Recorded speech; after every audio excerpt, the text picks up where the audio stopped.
4 years ago, Donald Glover released Awaken My Love, his last full-length album, showing the range of his musical ability and crossing over to R&B with the project built around his strong vocal performances and soulful melodies. But the last big splash we've seen from the artist, also known as Childish Gambino in terms of his music career, was the 2018 track This Is America, which he debuted as host and performer on SNL. 2 years later, Glover was finally back, quietly releasing his new 12-track album as a continuous stream on a website made specifically for the occasion, DonaldGloverPresents.com.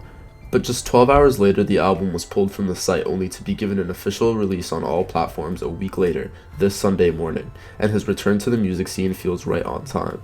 Gambino's new album, 3/15/20, is as much of a response to the current state of the world as This Is America and the video for it was at the time. Starting with a single visual for this album, keeping in mind that the cover for the streaming release is blank, you could start to grasp how this album is Gambino's answer to the turmoil caused by a world at the brink of a reality-shifting pandemic. This 4-panel display that appeared on the site the album dropped on shows a mass of people crowded in front of burning buildings. The chaos and panic on the people's faces is juxtaposed by a still cityscape.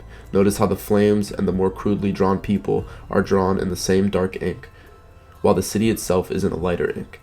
This creates a separation between the burning itself and the buildings, almost suggesting that the city isn't on fire, but the flames are an extension of the drawings of the people, serving as a representation of the panic and mania that is changing reality of what was previously established. The album follows this theme too. The way he breaks conventions musically throughout the LP, which I'll get into later, is paralleled in all its aspects from its presentation to its album and track titles. The release of the project in a stream makes the music itself into a moment in time, a single experience, which is why although it dropped today, on March 22nd, 2020, its own title refers back to the day it first existed, March 15, 2020.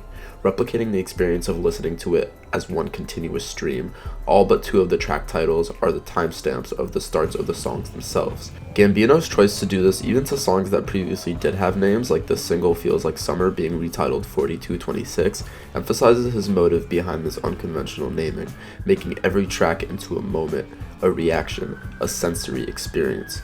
In fact, the songs themselves sound less like songs and more like jumbles of audio, expressing different emotions. Take the intro track for example. It repeats the same phrase, we are, throughout its entirety, echoing that robotic sounding lyric atop an increasingly spacey and formless instrumental.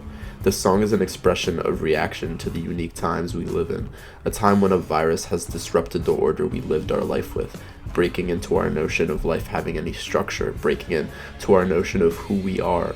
By the end of the track, the we ares are worn down audibly, spliced into and distorted, cut short by its own echo, leaving what was previously an established sense of self dissolved into time, at the mercy of an invisible force, a force like a virus changing life for millions of people across the globe. That's the special thing Gambino captures with this album. Without foregoing traditional flows, big-name features like 21 Savage and Ariana Grande, and elements of established genres like hip-hop and pop, he still weaves in an uncertainty, a constant sense that something is off, something's not how it's always been, and that's true about the lives we all have to live today. More than ever, New York, where I'm from, is feeling like a shell of what it usually is. The life in the streets is replaced by desolation, the ambition and the energy replaced by panic and anxiety, but the city itself is still there in the shape it's always been. The buildings remain intact.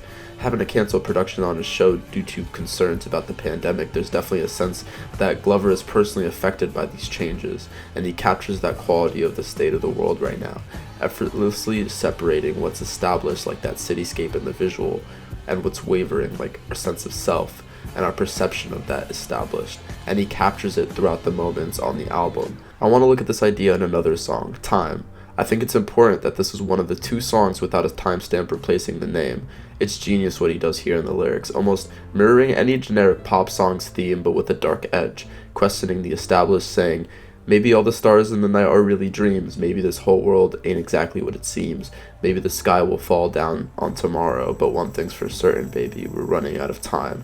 In a regular pop song's construction, all those apocalyptic queries would be there, but they'd be followed by something motivating or assuring that's for certain.